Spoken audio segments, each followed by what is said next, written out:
Hey, welcome back to the Aerospace Executive Podcast. I'm Craig Picken. Hey, once again, I've got my good friend, fellow podcaster Matt Johnson with me. What's up, Craig? Matt, what's happening? Matt is he runs the UX podcast, which talks about all sorts of business issues. Mm-hmm. Bring some great guests to media as well. So, Matt, what's happening? All good things, as always, which I know it's summertime here in San Diego, which you are intimately familiar with. You used to live about 5 blocks from where I live, so I'm currently loving life, live right by the beach, so it's great. You just got back from a European vacation, so you do have me currently beat in terms of how the cool places we've traveled. So I'm very jealous, but I'll get over it. Yeah, well, San Diego isn't Europe. San Diego, it's Wilmington, North Carolina. It's all good. That's right. So we got a hurricane. All right. So you had you came across an interesting Wall Street Journal article, which kind of kicked off some thoughts. We want to talk a little bit about mavericks and disruptors and tornado bosses, which is a hilarious term in and of itself. But so anyway, what resonated? So you read this article and you've seen this stuff. What do you see that made you think that this is something that applies to aerospace especially? This article was aerospace and just business in general, but it's what to do, how to survive a tornado boss. Okay. The tornado boss is, you can think about it instantly. The tornado boss is, the one who comes in, creates all sorts of disruption, thinks they're a disruptor. Mm-hmm. And maybe they are. They got all sorts of energy. In aviation terms, a lot of thrust, little vector. I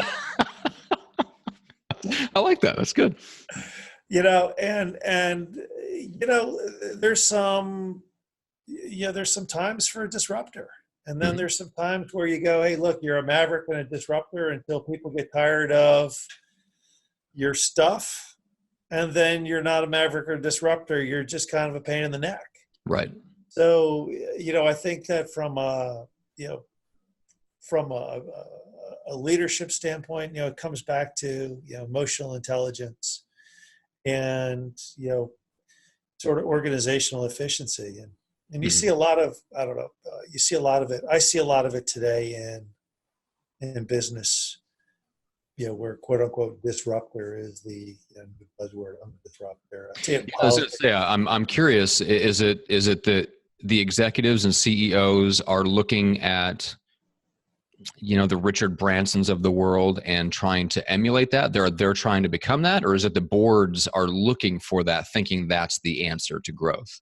I think a lot of it's a little bit different. Everybody, every company, a lot of companies. I hear this quite a lot. We want youthful energy to come in and shake things up a little bit. Mm-hmm. And I'm all about, look, I think that youthful energy is great. And energy begets energy. But on the flip side too, I think that mature wisdom balances out youthful energy.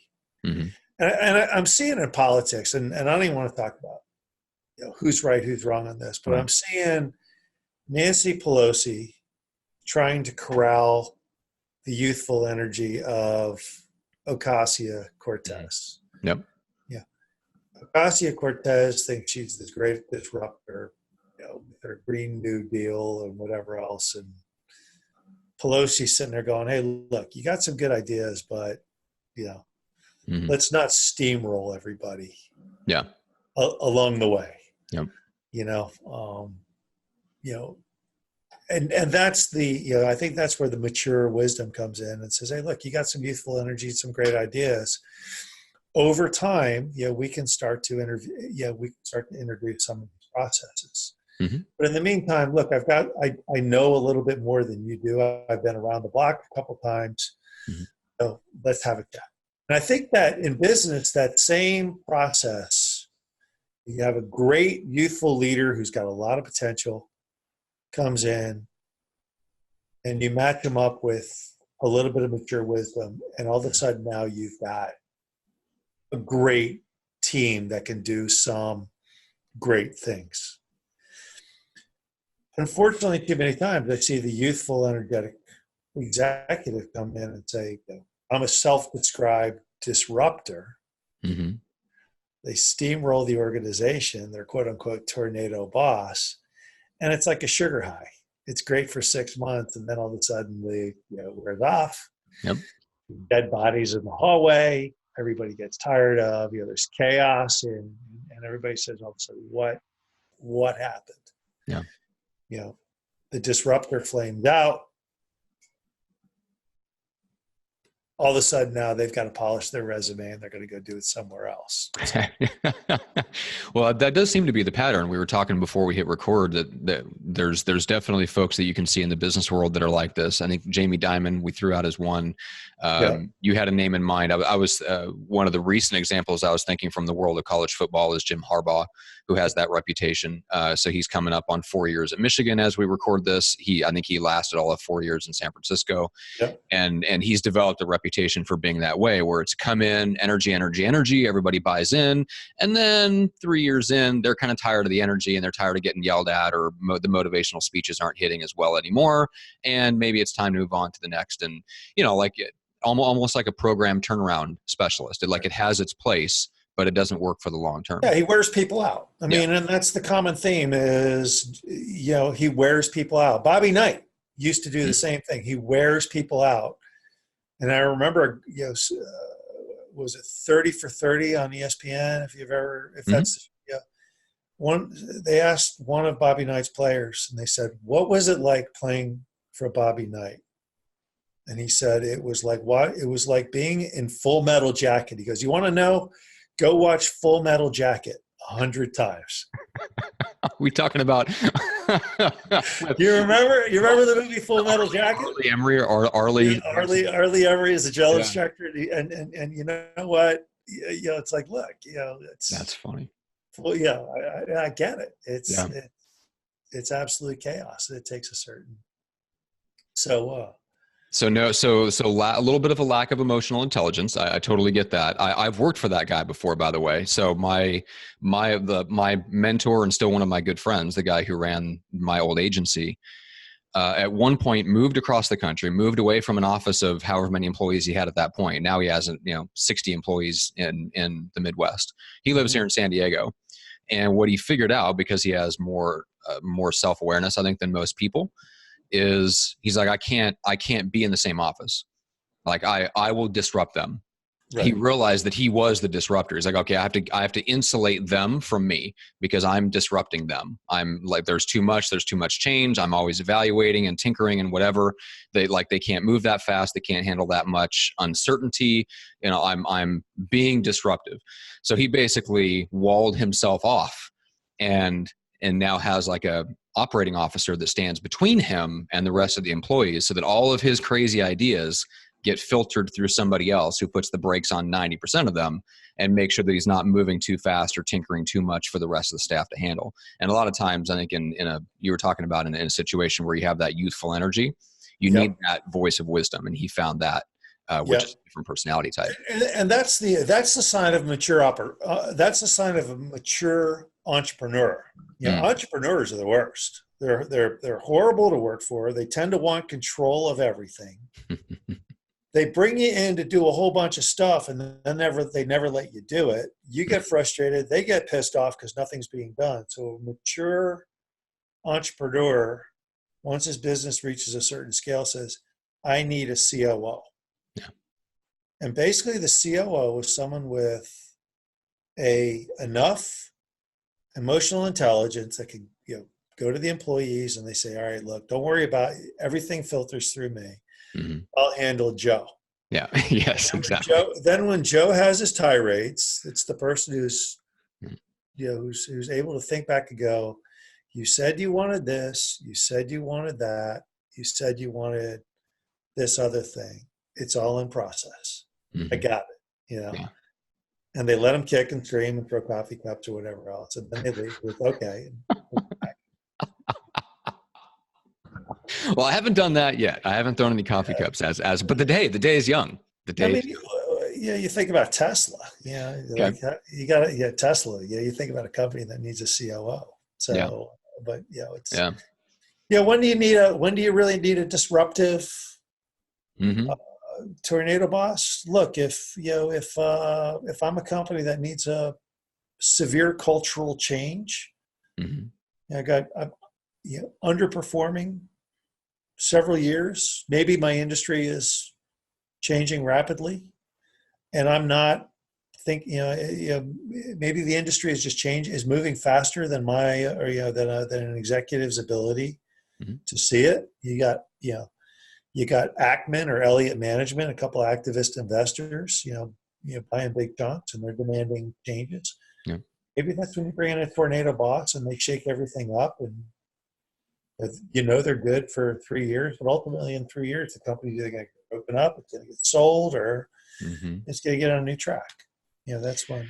Yeah, I can totally see that, because you almost need someone that can come in and not only just make the changes and get people energized, but also that, like, at when that process is done, you can kind of scapegoat them a little bit, like show Yep. them the door, say, "Hey, man, whoa, bad boy, that was a tornado, but now we're on much better footing, and now we're going to calm things down, and we're not going to go back to the old way because he already destroyed all that stuff. But now Yep. we can move forward a little bit more calmly, a little bit more deliberately, and now that we've got that guy out." So it like calms the rest of the staff down, and we can kind of blame all that disruption and stuff like that on the bad guy who now is the ex-CEO. So that makes Yeah, well, that's great private equity. You think about private equity. I mean, nobody's more ruthless than private equity. And these right. guys, their plan. Hey, it's a private equity owned company. I'm going to come in. I'm going to be the CEO.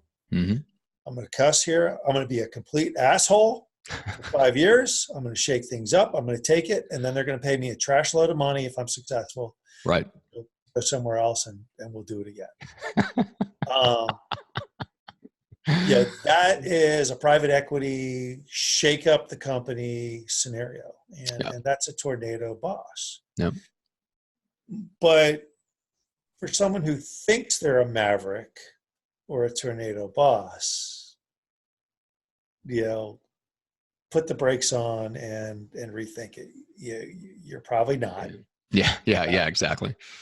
Yeah, you probably just need to grow in wisdom and emotional intelligence and become a better, more well-rounded executive. If you think you're going to come in and steamroll everybody, you're going to get a lot of It's a great example. A young executive, young sales VP, maybe 34 years old, meteoric rise. Very successful person today. I mean, right. Monumentally successful. We're sitting in on a deal that was probably worth $1 billion. Mm-hmm. The guy on the other end of the speakerphone was, stirring the pot. Okay. And the more the guy on the other side of the speakerphone stirred the pot, the more angry this young executive got, and he was about to become absolutely unglued. Okay. Senior executive, probably about 20 years his elder, but equal in, both vice presidents, hits mute on the speakerphone, taps him on the shoulder, and looks at him and says, "Chill. He's just trying to see what he can get. Don't show your cards. Don't get angry. He's just trying to see what he can get." Like all of a sudden the guy had like this epiphany. Okay, I got it. Totally changed the dynamic of the conversation. Yeah. So, it's real interesting to see, like I said, that the young energy, their wisdom, and how they can really balance each other out in a good way. Yeah. Love it. Good lessons for all of us. Okay. So let's say you're an executive, you're listening to this and go, okay, maybe I need to chill a little bit. Man, I want to be a disruptor. I want to be a maverick. I want to make some change. I want to, make some things happen. But how do they stay connected? How do they learn more about what you do? And how do they get into your world so that you can kind of connect them to maybe the right opportunity for them where they do get to be positively disrupting? Positively disrupting. Yes. Call me at 910-509-7129. Tell me you got a lot of energy and a lot of desire, and the role you're looking for. Yeah. That's a great thing. Don't tell me you're a disruptor, because I'll go. So tell Craig you have energy. Don't tell him you're a maverick. You Yeah. got a lot of, look, I've got a lot, there's a lot of great, up and coming executives and companies really, and especially in aerospace today, everybody's sort of looking for, hey, look, it's changing, the industry is changing. You know, you know, digital comes into play more and more. Big data comes into play more and more. It's new technologies come into play more and more. Everybody's kind of thinking about, hey, look, we need to bring in some of that vibrant, technology savvy, experience that can help us get to the next level. Mm-hmm. So, that's it.